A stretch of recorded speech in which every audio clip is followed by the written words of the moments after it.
Bismillahirrahmanirrahim. Assalamualaikum warahmatullahi wabarakatuh. Kami dari kelompok 9 presentasi tentang pendidikan Islam pada zaman penjajahan Jepang. Yang pertama, perkenalkan nama saya Nuraini Huelek, NIM T2017 6103. Saya sebagai pemateri yang pertama. Nah, kita lihat di slide yang pertama, tujuan kedatangan Jepang ke Indonesia. Nah, di sini kita lihat ada semua itu 3. Nah, yang pertama menjadikan Indonesia sebagai tempat pemasaran hasil minyak bumi demi kepentingan industri Jepang. Yang kedua, menjadikan Indonesia sebagai tempat pemasaran hasil industri Jepang karena jumlah penduduk Indonesia ini sangat banyak. Yang ketiga, menjadikan Indonesia sebagai tempat untuk mendapatkan tenaga buruh yang banyak dengan upah rendah. Nah, sedikit ini saya mau jelaskan kenapa Jepang datang ke Indonesia. Nah, dengan semboyan Asia untuk bangsa Asia, Jepang menguasai daerah yang berduduk 400 juta jiwa yang antara lain menghasilkan 50% produksi karet dan 70% produksi timah dunia. Indonesia sebagai sumber bahan mentah merupakan sarana yang perlu dibina sebaik-baiknya. Untuk kepentingan perang Jepang, tujuan pada zaman penjajahan Jepang tiadalah banyak yang dapat dikemukakan. Angkatan bersenjata Jepang memberikan perhatian sedikit tentang pendidikan. Namun demikian hasilnya sangat luar biasa untuk Indonesia di kemudian hari. Dalam hal ini ialah bahasa Indonesia menjadi pengantar resmi, baik di kantor maupun di sekolah. Konkret tujuan pendidikan pada masa pendidikan Jepang di Indonesia adalah menyediakan tenaga cuma-cuma dan prajurit-prajurit untuk membantu peperangan bagi kepentingan Jepang. Oleh karena itu, dari pelajar-pelajar harus latihan fisik dan kemiliteran dan indoktrinasi ketat. Pada akhir masa Jepang terdapat tanda-tanda tujuan pendidikan menjepangkan anak-anak Indonesia.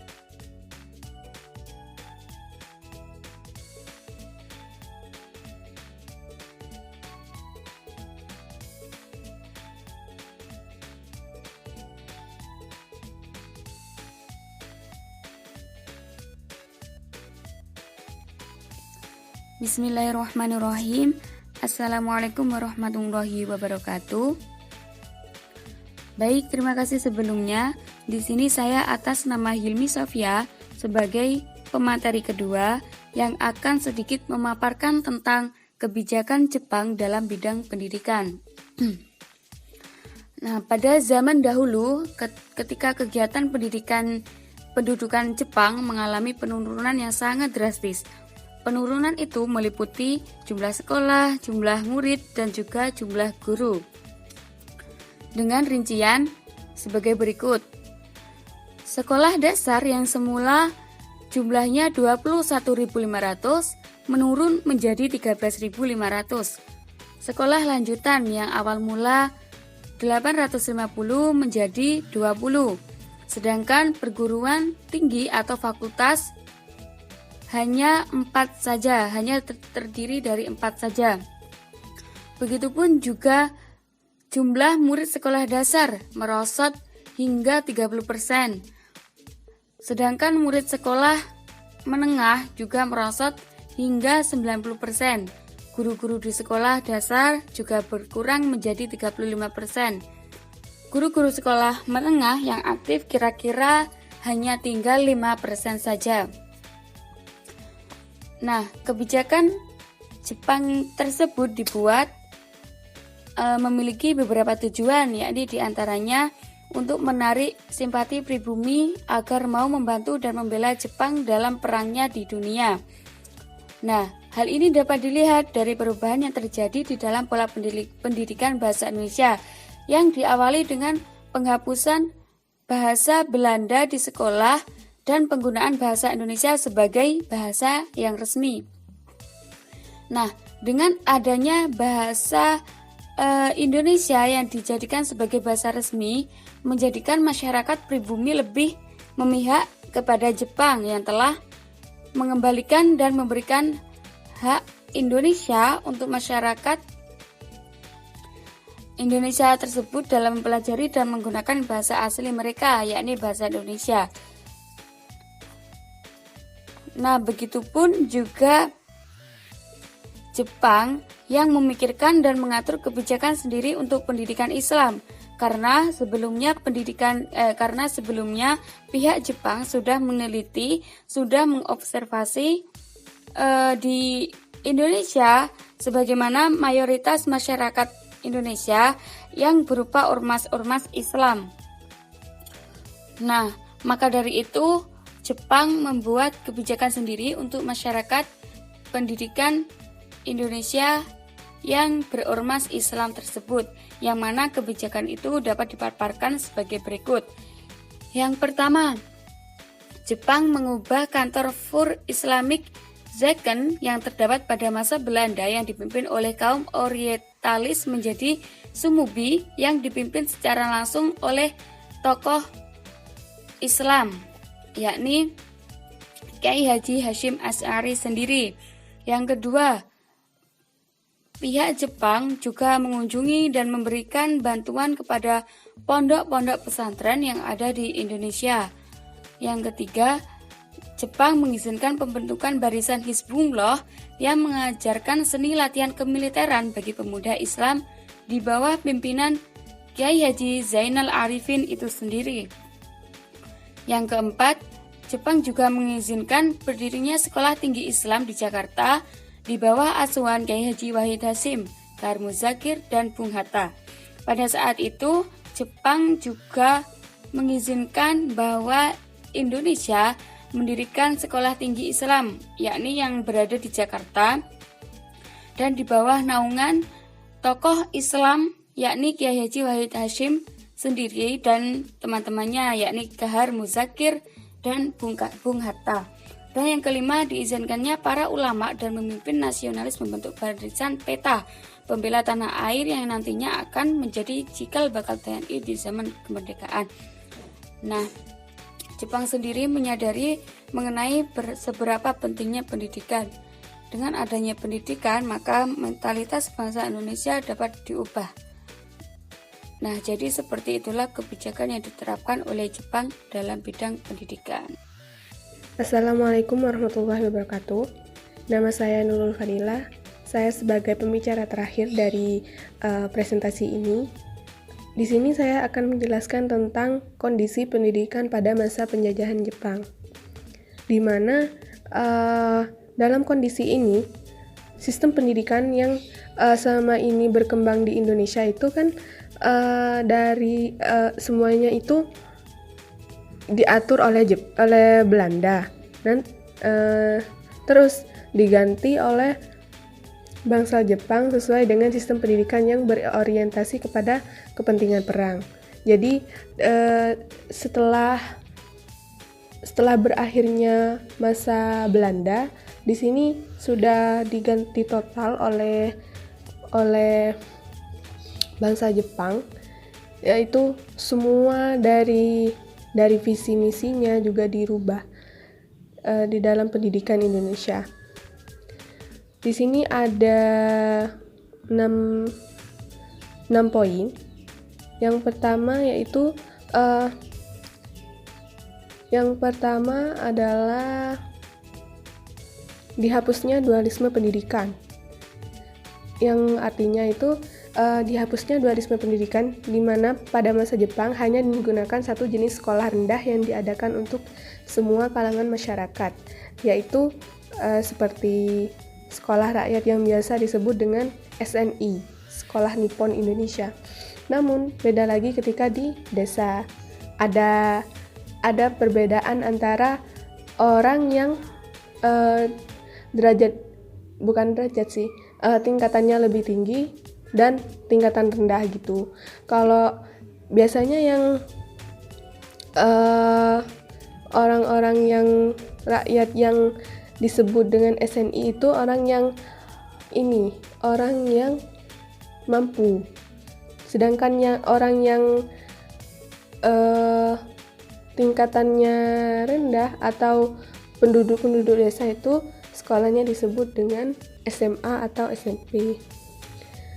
Dan yang kedua ini adalah berubahnya tujuan pendidikan, di mana tujuan Jepang mendidik anak Indonesia seperti yang mereka inginkan, yaitu dengan mengajarkan pendidikan kemiliteran yang bertujuan untuk peperangan. Jadi sama sekali tidak ada materi tentang pelajaran itu sendiri, melainkan orang Jepang itu mengkhususkan mereka dalam kemiliteran terus, dalam praktek bagaimana kita menghadapi peperangan. Di situ tidak ada kaitannya dengan materi sama sekali. Dan yang ketiga, proses pembelajarannya diganti, di mana kegiatan ini yang tidak berkaitan dengan pendidikan, di mana anak didiknya tidak diberi tugas, melainkan lebih menekankan kepada praktiknya, seperti mengumpulkan pasir untuk kebutuhan perang, menanam ubi-ubian untuk cadangan makanan dan lain-lain.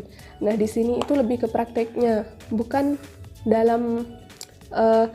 bukan seperti sekarang, yaitu gurunya menerangkan sedangkan muridnya mendengarkan. Tidak, kalau pada masa Jepang kita itu benar-benar harus terjun ke lapangan dan melakukan praktek di situ. Dan selanjutnya yaitu pendidikan dilatih untuk membentuk semangat perang sebelum pelajaran, yakni pendidikan dilatih untuk membentuk semangat perang sebelum pelajaran.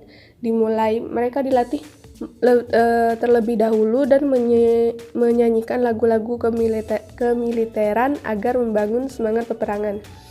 Jadi sebelum memasuki ke ruangan atau ke dalam kelasnya mereka itu diwajibkan untuk menyanyi lagu kemiliteran agar membangun semangat peperangan. Ya, sama halnya kayak di sekolah, tapi kan sekolah zaman sekarang, tapi kan sudah sangat berbeda, yaitu kita sebelum masuk ke kelas kita berdoa dulu. Nah, sama halnya seperti itu. Tapi mereka menyanyikan lagu kemiliteran agar mereka semangat dalam menghadapi peperangan, begitu. Yang kelima ialah pendidikan masa Jepang sangat memprihatinkan kondisi.